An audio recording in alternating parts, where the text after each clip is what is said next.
북한에도 부자가 있느냐고요? 있습니다. 그리고 그들은 같은 세상에 살지 않았습니다.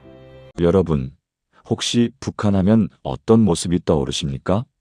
아마 많은 분들이 비슷한 회색 건물, 똑같은 옷을 입은 사람들, 그리고 모두가 가난하게 사는 모습을 상상하실 겁니다.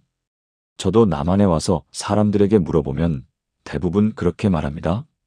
북한은 다 똑같이 가난하지 않아요? 하지만 제가 직접 살아본 북한은 조금 달랐습니다. 분명히 다른 동네가 있었습니다. 처음엔 저도 몰랐습니다. 그냥 우리 동네가 원래 그런 줄 알았으니까요. 그런데 어느 날 일 때문에 평양의 한 동네를 지나가게 됐습니다.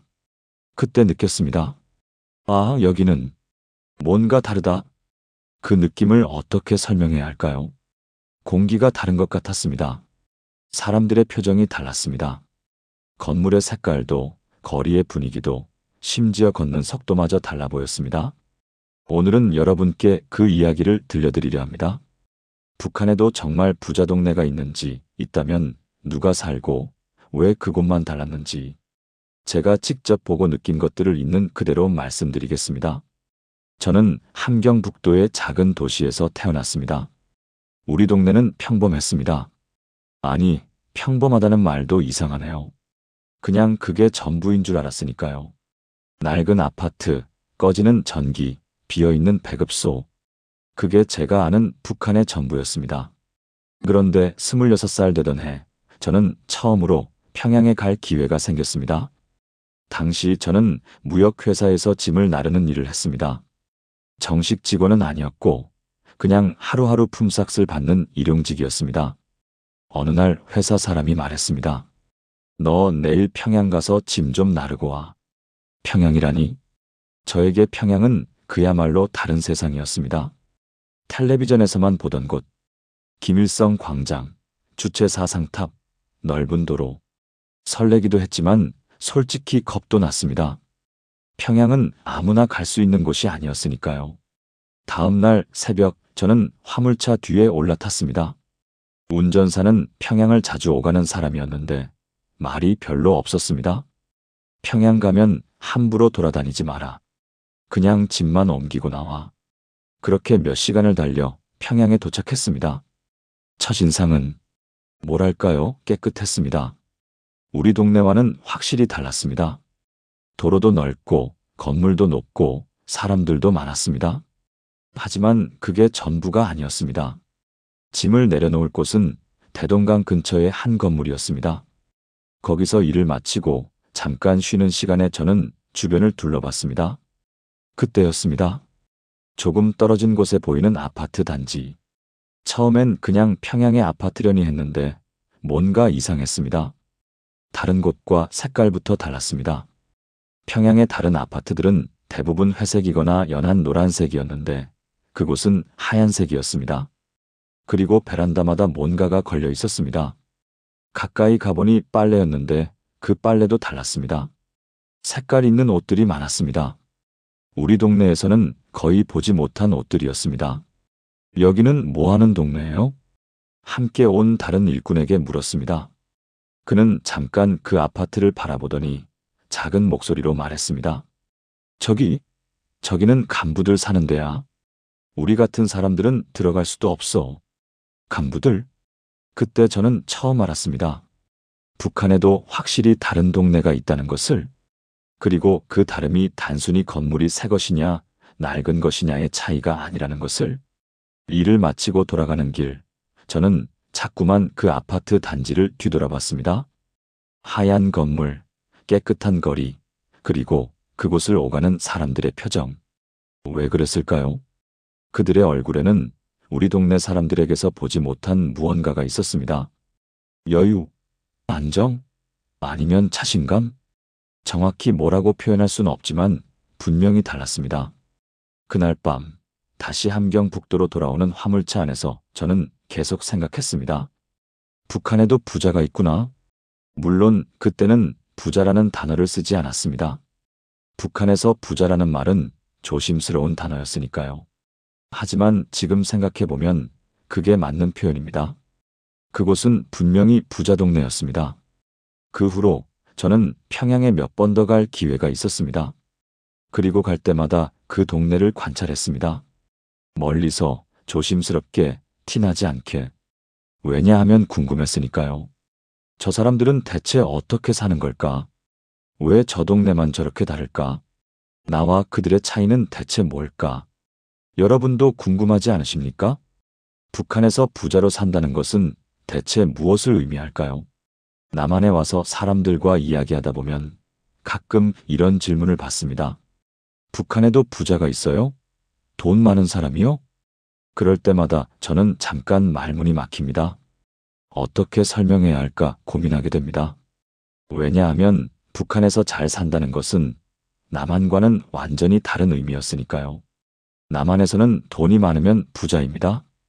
큰 집에 살고 좋은 차를 타고 비싼 옷을 입으면 부자라고 하죠.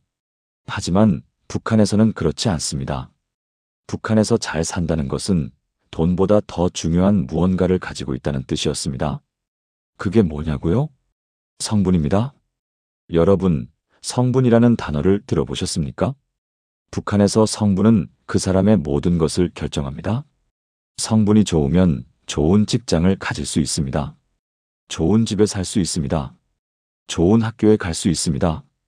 심지어 좋은 배급을 받을 수 있습니다. 반대로 성분이 나쁘면 아무리 돈이 있어도 소용없습니다.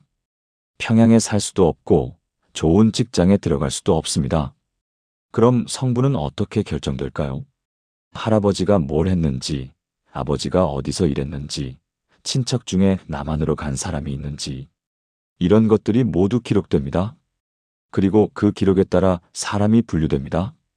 핵심 계층, 동요 계층, 적대 계층. 저희 가족은 동요 계층이었습니다. 그렇게 나쁘지도 않지만 그렇다고 좋지도 않은 중간쯤. 그래서 저는 평양에 살 수 없었습니다. 좋은 대학에도 갈 수 없었습니다. 당 간부가 될 수도 없었습니다. 하지만 제가 평양에서 본 그 동네 사람들은 달랐습니다. 그들은 분명히 핵심 계층이었습니다. 어떻게 아느냐고요? 모든 것이 말해주고 있었습니다. 일단 그곳에 산다는 것 자체가 증거였습니다. 평양에 그런 좋은 동네는 아무나 살 수 없습니다.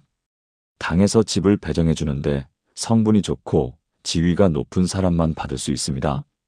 그리고 그들의 직업. 제가 나중에 알게 된 바로는 그 동네에는 주로 이런 사람들이 살았습니다. 당 중앙위원회 간부, 인민무력부 고위군인, 무역회사 책임자, 방송국이나 신문사 간부. 이런 사람들입니다. 이들의 공통점이 뭘까요? 모두 권력과 가까운 사람들입니다. 그리고 그 권력이 그들의 삶을 완전히 다르게 만들었습니다. 예를 들어볼까요? 우리 동네에서는 배급이 제대로 나오지 않았습니다. 한 달에 한 번 나와야 할 식량 배급이 석 달에 한 번, 혹은 아예 나오지 않을 때도 많았습니다. 그래서 사람들은 장마당에 가서 장사를 하거나 산에 가서 나무를 뜯거나 중국과의 밀무역을 했습니다. 그게 살아가는 방법이었습니다. 하지만 그 동네 사람들은 달랐습니다. 그들에게는 배급이 제대로 나왔습니다. 쌀, 기름, 고기까지. 우리가 몇 달에 한 번 볼까 말까 한 것들이 그들에게는 매달 나왔습니다. 왜일까요? 그들이 국가의 중요한 사람들이기 때문입니다. 국가는 자신들에게 충성하는 사람들, 체제를 유지하는 데 필요한 사람들을 우선적으로 챙깁니다. 그게 북한의 시스템입니다. 전기도 마찬가지였습니다. 우리 동네는 하루에 몇 시간만 전기가 들어왔습니다. 저녁 7시부터 9시까지, 그것도 매일 오는 것이 아니었습니다. 그래서 사람들은 초를 준비해두고 살았습니다. 하지만 평양의 그 동네는 어땠을까요? 제가 저녁 늦게 그 근처를 지나갈 때 본 적이 있습니다. 모든 집에 불이 켜져 있었습니다. 밤 10시가 넘었는데도 환하게 불이 켜져 있었습니다. 심지어 어떤 집에서는 텔레비전 소리까지 들렸습니다. 그때 저는 생각했습니다. 아, 이게 북한에서 잘 산다는 거구나. 돈이 많아서가 아니라 전기가 끊기지 않아서, 배급이 나와서 굶지 않아도 돼서, 밤에 초 없이 책을 읽을 수 있어서, 그게 북한에서 부자로 사는 것이었습니다. 여러분은 어떻게 생각하십니까? 남한에서는 당연한 것들이 북한에서는 특권이 됩니다. 전기, 물, 식량, 이런 기본적인 것들조차 누구는 가지고 누구는 가지지 못합니다. 그리고 그 차이가 바로 잘 사는 동네와 그렇지 못한 동네를 나눴습니다. 하지만 이게 전부가 아니었습니다. 더 중요한 건 따로 있었습니다. 바로 안전이었습니다. 북한에서는 늘 단속이 있습니다. 시장 단속, 불법 영상물 단속, 남한 방송 청취 단속, 보위부나 보안원들이 갑자기 집에 들이닥쳐서 뒤지는 일이 흔했습니다. 우리 동네에서는 그런 일이 자주 일어났습니다. 누군가 밀고를 하면 그날 밤에 끌려가는 사람도 있었습니다. 하지만 그 동네는 달랐습니다. 단속이 거의 없었습니다. 왜일까요? 그곳에 사는 사람들이 단속을 하는 사람들의 상사이거나 그들과 같은 계층이었기 때문입니다. 권력이 권력을 보호하는 겁니다. 이게 북한에서 가장 큰 특권이었습니다. 두려움 없이 산다는 것, 밤에 문을 두드리는 소리에 놀라지 않아도 되는 것, 그게 진짜 부자였습니다. 저는 그때 깨달았습니다. 북한에서 잘 산다는 것은 돈의 문제가 아니라 권력과 안전의 문제라는 것을, 그리고 그 권력과 안전은 오직 성분과 지위로만 얻을 수 있다는 것을. 그 동네 사람들은 정확히 어떤 사람들이었을까요? 저는 평양에 갈 때마다 조금씩 더 관찰했습니다. 물론 너무 가까이 가거나 쳐다보면 안 됐습니다. 그렇게 하면 의심받을 수 있었으니까요. 하지만 일을 하면서, 지나가면서 멀리서나마 볼 수 있었습니다. 그리고 조금씩 알게 됐습니다. 그들이 어떻게 사는지를. 일단 그들의 옷차림부터 달랐습니다. 우리 동네 사람들은 대부분 비슷한 옷을 입었습니다. 남자들은 검은색이나 회색 인민복, 여자들은 검소한 치마저고리. 색깔도 다양하지 않았습니다. 하지만 그 동네 사람들은 달랐습니다. 남자들은 양복을 입은 사람도 많았고 여자들은 색깔 있는 옷을 입었습니다. 빨간색, 파란색, 분홍색. 우리 동네에서는 거의 볼 수 없는 색깔들이었습니다. 그리고 신발. 여자들이 굽이 있는 구두를 신고 있었습니다. 우리 동네 여자들은 대부분 평평한 고무신이나 운동화를 신었는데 그들은 달랐습니다. 어떻게 저런 신발을 신을 수 있을까? 처음에는 그게 신기했습니다. 하지만 곧 알았습니다. 그들은 우리처럼 먼 거리를 걸어 다니지 않아도 됐으니까요. 차가 있었습니다. 물론 개인 차는 아니었습니다. 북한에서 개인이 차를 가질 수는 없으니까요. 하지만 직장에서 배정받은 차를 쓸 수 있었습니다. 출퇴근할 때, 어디 갈 일이 있을 때 운전기사가 데려다 줬습니다. 그러니 먼 거리를 걸을 필요가 없었던 겁니다. 어느 날 저는 그 동네 근처에서 짐을 나르다가 재미있는 장면을 봤습니다. 한 아이가 학교에서 돌아오고 있었습니다. 초등학교 고학년쯤 돼 보이는 남자아이였는데 등에 책가방을 메고 있었습니다. 그런데 그 책가방이 우리 동네 아이들의 것과 달랐습니다. 새 것이었고 색깔도 선명했습니다. 그리고 아이의 얼굴, 통통했습니다. 우리 동네 아이들은 대부분 마르고 볼이 꺼져 있었는데 그 아이는 달랐습니다. 얼굴에 살이 있고 피부도 깨끗했습니다. 그 순간 제 마음이 묘하게 아팠습니다. 저 아이는 밥을 제대로 먹고 있구나. 당연한 건데 북한에서는 당연하지 않았습니다. 아이가 제대로 밥을 먹고 학교에 다니는 것. 그게 특권이었습니다. 그 동네 사람들의 일상은 우리와 완전히 달랐습니다. 예를 들어 장마당. 우리 동네 사람들은 거의 매일 장마당에 갔습니다. 배급이 나오지 않으니 장마당에서 식량을 사야 했고 돈을 벌어야 했습니다. 여자들은 중국에서 넘어온 물건을 팔거나 집에서 만든 음식을 팔았습니다. 남자들은 품을 팔거나 장사를 도와주는 일을 했습니다. 하루하루가 생존이었습니다. 하지만 그 동네 사람들은 장마당에 갈 필요가 없었습니다. 배급이 나왔고 월급도 받았으니까요. 물론 월급이라고 해봐야 얼마 안 됐습니다. 하지만 배급이 있으면 그걸로 충분했습니다. 그리고 그들에게는 또 다른 수입원이 있었습니다. 뇌물이었습니다. 이건 조금 복잡한 이야기인데 북한에서는 권력이 있는 사람들에게 뇌물이 들어옵니다. 예를 들어 당 간부에게는 사업을 하려는 사람들이 돈을 갖다 바칩니다. 허가를 받기 위해서 눈 감아달라고 도와달라고. 무역회사 간부에게는 물건을 빼돌리고 싶은 사람들이 돈을 줍니다. 보안원에게는 단속을 피하려는 사람들이 돈을 줍니다. 이게 공공연한 비밀이었습니다. 모두가 알고 있었지만 아무도 말하지 않았습니다. 그렇게 들어오는 돈으로 그들은 더 좋은 물건을 살 수 있었습니다. 중국에서 들어온 텔레비전, 냉장고, 심지어 컴퓨터까지 우리는 꿈도 꿀 수 없는 것들이었습니다.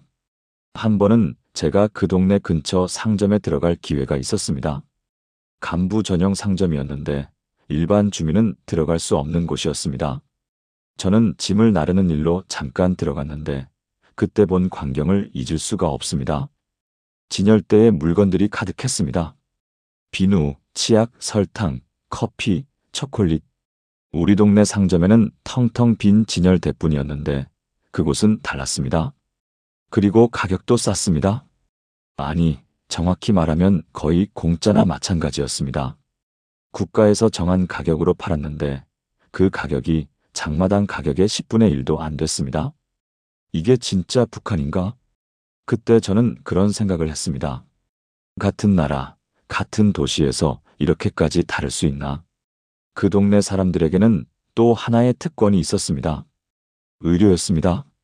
북한은 무상치료를 자랑합니다. 하지만 실제로는 약도 없고 의사도 제대로 없었습니다. 병원에 가도 치료받을 수 없는 경우가 많았습니다. 그래서 사람들은 중국에서 밀수로 들어온 약을 비싼 값에 사서 먹었습니다. 돈이 없으면 그냥 아파도 참았습니다. 하지만 간부들은 달랐습니다. 그들에게는 특별한 병원이 있었습니다. 중앙당 간부들을 위한 병원, 군 고위층을 위한 병원. 그곳에는 약도 있고 장비도 있었습니다. 제가 직접 본 적은 없지만 함께 일하던 사람에게서 들었습니다. 저 사람들은 아파도 걱정 없어. 어디든 치료받을 곳이 있으니까. 그 말이 맞았습니다. 그들은 병에 대한 걱정이 없었습니다. 아이가 아파도 부모가 아파도 병원에 가면 치료를 받을 수 있었습니다. 우리에게는 사치였던 것이 그들에게는 당연한 일이었습니다. 그리고 교육. 그 동네 아이들은 좋은 학교에 다녔습니다. 평양의 명문학교, 외국어를 배울 수 있는 학교, 예술학교. 선생님들도 더 좋고 교재도 더 좋았습니다. 아이들은 방과 후에 피아노를 배우거나 그림을 그리거나 외국어를 공부했습니다. 우리 동네 아이들이 학교 끝나고 산에 가서 나무를 하거나 집에서 동생을 돌보고 있을 때 그 아이들은 공부를 더 했습니다. 이게 무엇을 의미할까요? 그 아이들이 자라면 다시 좋은 대학에 가고 좋은 직장에 들어가고 다시 그 동네에서 살게 됩니다. 특권이 대물림되는 겁니다. 부모의 지위가 자식의 미래를 결정합니다. 북한에서는 이게 법칙이었습니다. 여러분, 이해가 되십니까? 북한에서 부자 동네에 산다는 것은 단순히 좋은 집에 산다는 의미가 아니었습니다. 그건 완전히 다른 인생을 산다는 의미였습니다. 같은 하늘 아래에서 같은 공기를 마시지만 완전히 다른 세상에서 사는 것과 같았습니다. 북한에서는 모든 것이 평등하다고 말합니다. 선전 방송에서, 신문에서, 학교에서 늘 듣는 말입니다. 우리는 모두 평등한 사회주의 국가의 인민입니다. 하지만 제가 본 현실은 달랐습니다. 평등은 구호였을 뿐 실제로는 철저하게 불평등했습니다. 그럼 대체 왜 그 동네만 달랐을까요? 왜 같은 평양 안에서도 어떤 동네는 풍족하고 어떤 동네는 부족했을까요? 이유는 단순했습니다. 국가가 그렇게 만들었기 때문입니다. 북한에서 모든 것은 국가가 통제합니다. 식량, 전기, 물, 집, 일자리. 개인이 선택할 수 있는 것이 거의 없습니다. 국가가 정해주는 대로 살아야 합니다. 그리고 국가는 사람을 차별합니다. 물론 공식적으로는 차별이 아니라고 말합니다. 혁명을 위해 중요한 사람을 우선적으로 돌본다고 말합니다. 하지만 결과는 같습니다. 어떤 사람은 더 받고 어떤 사람은 덜 받습니다. 제가 평양에서 일하면서 직접 본 예를 말씀드리겠습니다. 배급 시스템입니다. 북한에는 공식적으로 배급 제도가 있습니다. 매달 정해진 양의 식량을 주민들에게 나눠준다는 제도입니다. 하지만 실제로는 제대로 작동하지 않았습니다.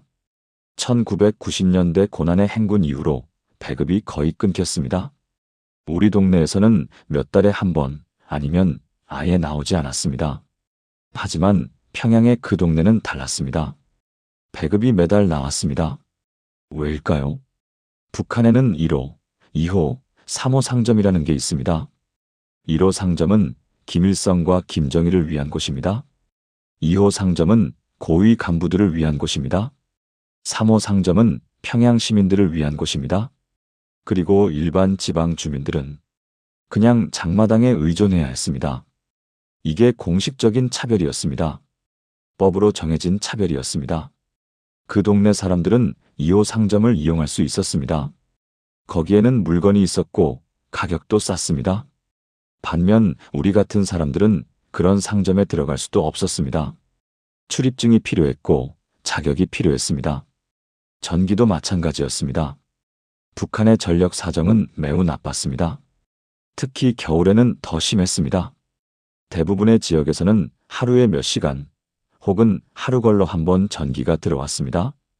하지만 평양의 중심부, 특히 간부들이 사는 동네는 달랐습니다. 전기가 거의 끊기지 않았습니다. 왜일까요? 전력 공급에도 우선순위가 있었기 때문입니다. 1순위는 김일성 광장과 주체 사상탑 같은 상징적인 장소, 2순위는 당 중앙기관들과 군부대, 3순위는 간부 거주지역, 그리고 나머지는 남는 전기가 있을 때만 돌아갔습니다. 이게 시스템이었습니다. 철저하게 계획된 불평등이었습니다. 제가 일하면서 가장 충격받았던 순간이 있습니다. 어느 겨울날이었습니다. 그날은 특히 추웠고 저는 평양의 한 창고에서 밤늦게까지 일했습니다. 일을 마치고 나오는데 온몸이 얼어붙을 것 같았습니다. 그때 멀리 보이는 아파트 단지, 바로 그 부자 동네였습니다. 모든 창문에 불이 켜져 있었습니다. 환하게 빛나고 있었습니다. 심지어 어떤 집에서는 텔레비전 빛이 보였습니다. 그리고 제가 묵을 곳으로 돌아왔습니다. 일용직 노동자들이 머무는 간이 숙소였는데 전기가 나가 있었습니다. 캄캄했습니다. 사람들은 촛불을 켜고 웅크리고 앉아 있었습니다. 그 대비 불과 몇 킬로미터 떨어지지 않은 곳에서 어떤 사람들은 환한 불 아래 따뜻하게 지내고 어떤 사람들은 어둠 속에서 추위에 떨고 있었습니다. 이게 맞나? 그때 저는 처음으로 분명하게 의문을 가졌습니다. 왜 우리는 이렇게 살아야 하나? 왜 태어날 때부터 정해진 운명을 받아들여야 하나? 하지만 그런 생각은 위험했습니다. 말로 꺼낼 수도 없었습니다. 그냥 마음속에 묻어두고 살아야 했습니다. 물 공급도 비슷했습니다. 우리 동네에서는 수도에서 물이 나오지 않는 날이 많았습니다. 사람들은 우물에서 물을 길어다 썼고 겨울에는 얼음을 녹여서 썼습니다. 하지만 그 동네는 수도가 끊기는 일이 거의 없었습니다. 왜냐하면 수도, 시설도 우선순위가 있었기 때문입니다. 중요한 지역에 먼저 공급하고 나머지는 나중에 혹은 안 줘도 되는 곳으로 분류됐습니다. 이게 말이 됩니까? 같은 도시에서 같은 인민이라면서 왜 어떤 사람은 물을 쓸 수 있고 어떤 사람은 쓸 수 없습니까? 하지만 그게 현실이었습니다. 그리고 이런 차별은 눈에 보이지 않는 곳에서 더 심했습니다. 예를 들어 단속? 제가 앞에서 말씀드렸듯이 북한에서는 늘 단속이 있습니다. 보위부와 보안원들이 집집마다 들어가서 검사합니다. 불법 물건이 있는지, 나만 방송을 들었는지, 의심스러운 행동을 하지 않았는지. 우리 동네에서는 이런 단속이 자주 있었습니다. 한 달에 한두 번, 때로는 더 자주. 사람들은 늘 긴장하며 살았습니다. 언제 누가 고발할지, 언제 단속반이 올지 몰랐으니까요.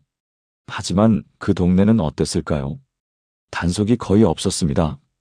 왜냐하면 그곳에 사는 사람들이 단속을 하는 사람들의 상사이거나 그들과 같은, 왜냐하면 그곳에 사는 사람들이 단속을 하는 사람들의 상사이거나 그들과 같은 계층이었기 때문입니다. 보안원이 당 간부 집에 가서 함부로 뒤질 수 있겠습니까? 불가능합니다. 오히려 그 간부 한마디에 보안원이 잘릴 수도 있습니다. 이게 권력이었습니다. 법 위에 있는 것처럼 사는 것. 그게 진짜 특권이었습니다. 그리고 이런 특권은 가족 전체에게 적용됐습니다. 간부의 자식이 문제를 일으켜도 쉽게 넘어갔습니다. 간부의 친척이 장사를 하다 걸려도 봐줬습니다. 반면 우리 같은 사람들은 작은 실수도 크게 처벌받았습니다.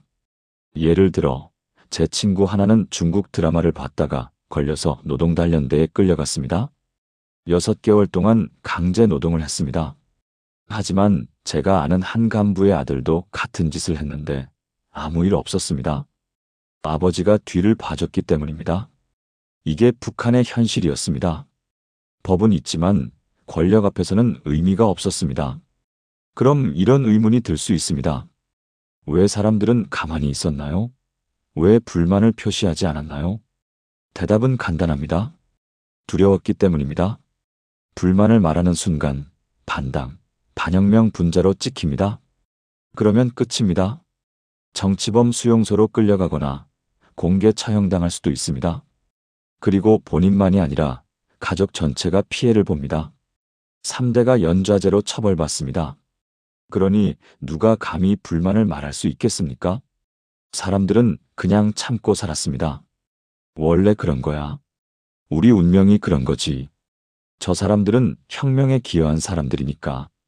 이렇게 스스로를 설득하며 살았습니다. 저도 그랬습니다. 처음에는 화가 났지만 시간이 지나면서 체념했습니다. 어차피 바뀌지 않는데 뭐. 그렇게 생각하며 하루하루를 살았습니다. 하지만 마음 한구석에는 늘 의문이 남아 있었습니다. 대체 왜 그 동네만 저렇게 다를까? 이제 여러분은 아실 겁니다. 그건 우연이 아니었습니다. 누군가의 노력으로 된 것도 아니었습니다. 그냥 시스템이었습니다. 국가가 일부러 만든 불평등이었습니다. 충성하는 사람들에게 당근을 주고 나머지는 최소한만 주는 것. 그렇게 해서 체제를 유지하는 것. 그게 북한의 방식이었습니다. 평양에서 일하는 동안 저는 그 동네를 자주 봤습니다. 하지만 늘 멀리서였습니다. 가까이 갈 수 없었고 들어갈 수도 없었습니다. 그저 지나가면서 일하면서 멀리서만 바라봤습니다. 그럴 때마다 이상한 감정이 들었습니다. 부러움일까요? 질투일까요? 아니면 그냥 허무함이었을까요? 정확히 표현할 수 없는 복잡한 감정이었습니다. 저는 그 동네에 속하지 못했습니다. 태어날 때부터 그럴 운명이 아니었습니다. 할아버지가 누구였는지, 아버지가 뭘 했는지, 그것만으로 제 인생이 정해졌습니다. 아무리 열심히 살아도, 아무리 착하게 살아도 그 선을 넘을 수 없었습니다. 이게 가장 답답했습니다. 남한에서는 노력하면 된다고 하죠. 가난하게 태어나도 공부 열심히 하고 일 열심히 하면 성공할 수 있다고. 물론 남한도 쉽지 않다는 건 압니다. 하지만 적어도 가능성은 있습니다. 북한에서는 그 가능성조차 없었습니다. 아무리 똑똑해도 아무리 재능이 있어도 성분이 나쁘면 끝입니다. 좋은 대학 못 가고 좋은 직장 못 가고 평양에도 못 삽니다. 그냥 정해진 길을 가야 합니다. 제가 그 동네를 볼 때마다 생각했습니다. 저 사람들은 뭐가 다를까? 저들도 사람이고 나도 사람인데 저들도 두 손 두 발 가지고 태어났고 나도 그렇게 태어났는데 왜 저렇게 다른 삶을 살까? 하지만 답은 뻔했습니다. 저들의 부모가 간부였고 저들의 할아버지가 혁명에 참여했기 때문입니다. 그게 전부였습니다. 노력의 문제가 아니었습니다. 능력의 문제도 아니었습니다. 그냥 운이었습니다. 어디서 누구에게 태어났느냐의 운. 이게 참 억울했습니다. 하지만 동시에 저는 그들을 미워할 수 없었습니다. 왜냐하면 그들도 그냥 그렇게 태어난 것뿐이었으니까요. 저들이 특별히 나쁜 짓을 해서 그렇게 된 게 아니었습니다.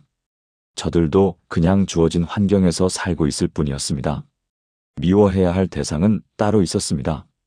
이런 시스템을 만든 사람들, 사람을 차별하고 불평등을 당연하게 만든 사람들.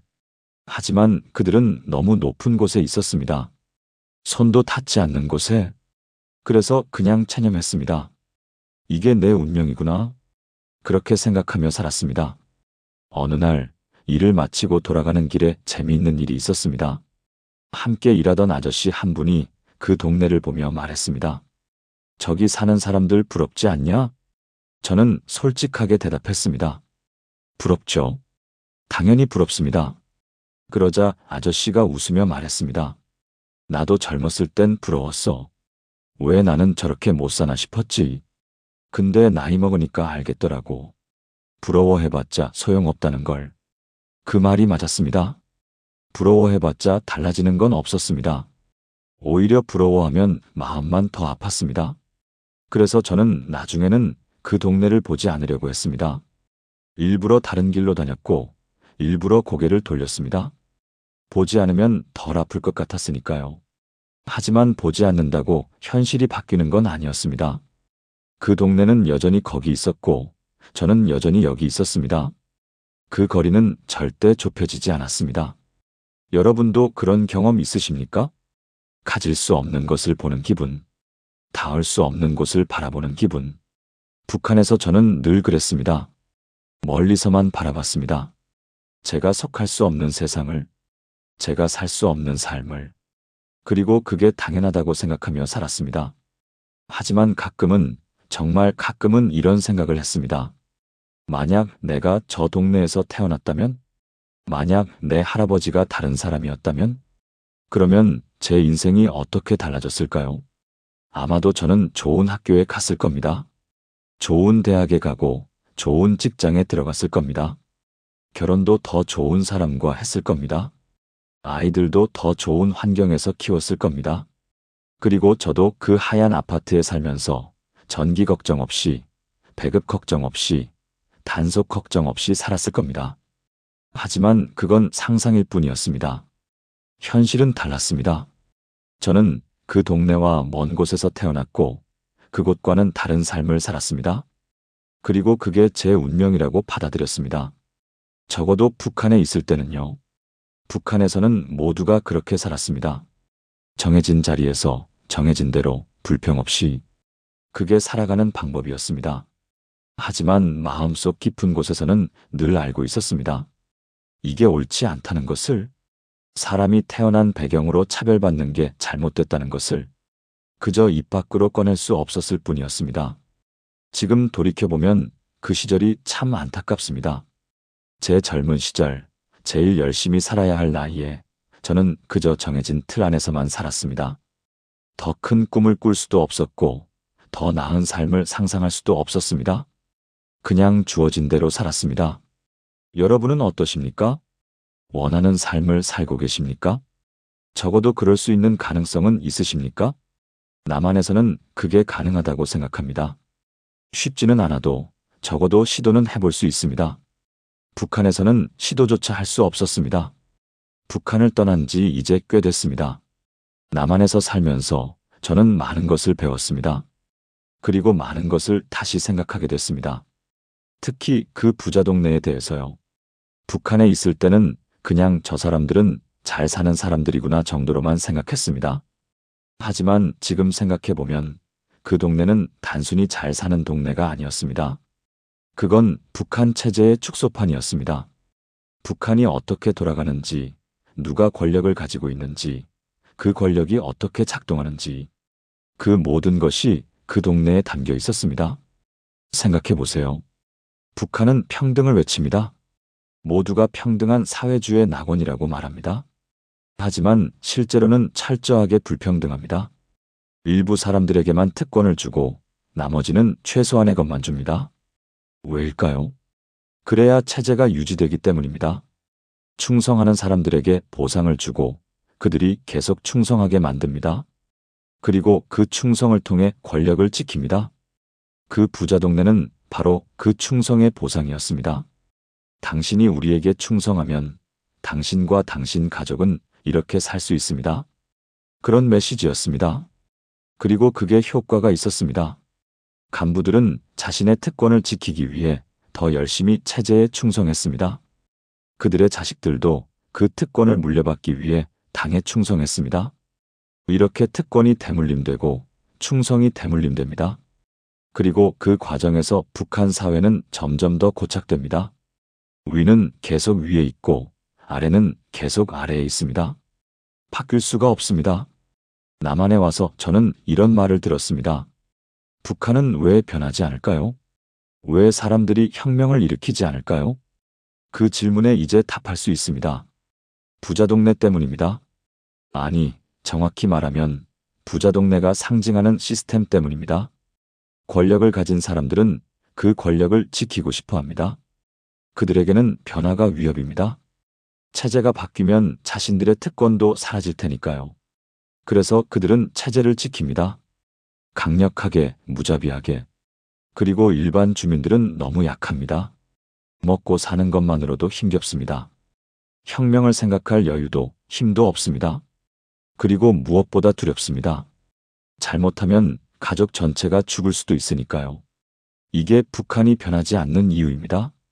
부자 동네는 그 시스템의 한 부분이었습니다. 제가 지금 여러분께 이 이야기를 하는 이유가 뭘까요? 단순히 북한에 부자 동네가 있다는 사실을 알리기 위해서가 아닙니다. 그보다 더 중요한 것을 말씀드리고 싶었습니다.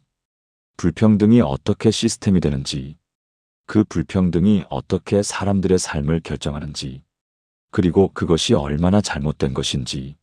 저는 북한에 있을 때 그걸 당연하게 여겼습니다.